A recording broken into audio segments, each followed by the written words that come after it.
चिश्ती साहब, सबसे पहले तो सिचुएशन को अब आप किस तरह से एनालाइज कर रहे हैं? 2 से 3 दिन के बाद हम दोबारा से गुफ्तगू कर रहे हैं इस इशू पर। क्या तब्दीली देखी है आपने अभी तक? पहले इजराइल जो है वो नज़र आ रहा था कि थोड़ी सी स्ट्रॉन्ग पोजीशन पर है, लेकिन अब थोड़ा सा बैकआउट करता हुआ नज़र आ रहा है इजराइल। जी Ayesha, thank you for the invitation. देखिए, बिल्कुल सरप्राइज है बहुत ज़्यादा, और खासतौर पर एक प्लेजेंट सरप्राइज है कि ईरान ने जिस तरह रिस्पॉन्ड किया है और जितना मैसिवली हिट बैक किया है, ये आमतौर पे हम लोग तवक्को नहीं कर रहे थे अंडर द सर्कमस्टांसेस के शायद ये नहीं कर पाएगा ईरान।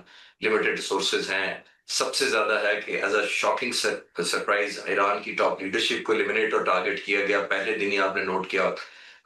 और उससे लग रहा था कि शायद इम्बैलेंस जो क्रिएट किया है इजराइल ने पहले दिन, वो ईरान इतनी जल्दी रिकवर शायद ना कर सके। लेकिन क्योंकि बहुत रेजिलिएंट लोग हैं और जाहिर है ये एक तहजीब है, ये मुल्क या एक कंट्री है, कोई लोग नहीं हैं, तो उन्होंने बहुत कम बैक बड़ी जल्दी किया।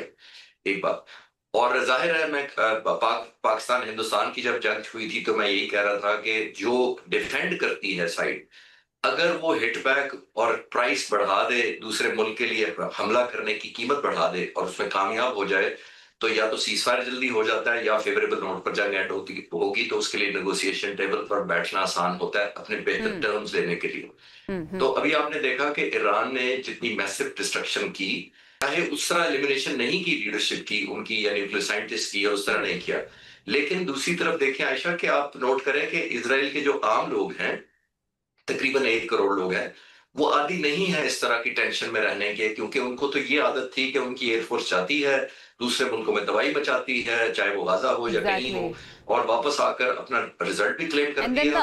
आयरन डोम जिसके ऊपर काफी प्राइड भी लेता है इजराइल के, कोई मिसाइल वहां पर नहीं पहुंच सकता, कोई अटैक नहीं कर सकता, उसको जिस तरह से एक्सपोज किया है ईरान ने और ईरान की मिलिट्री ने, वो भी निहायत काबिल तारीफ है।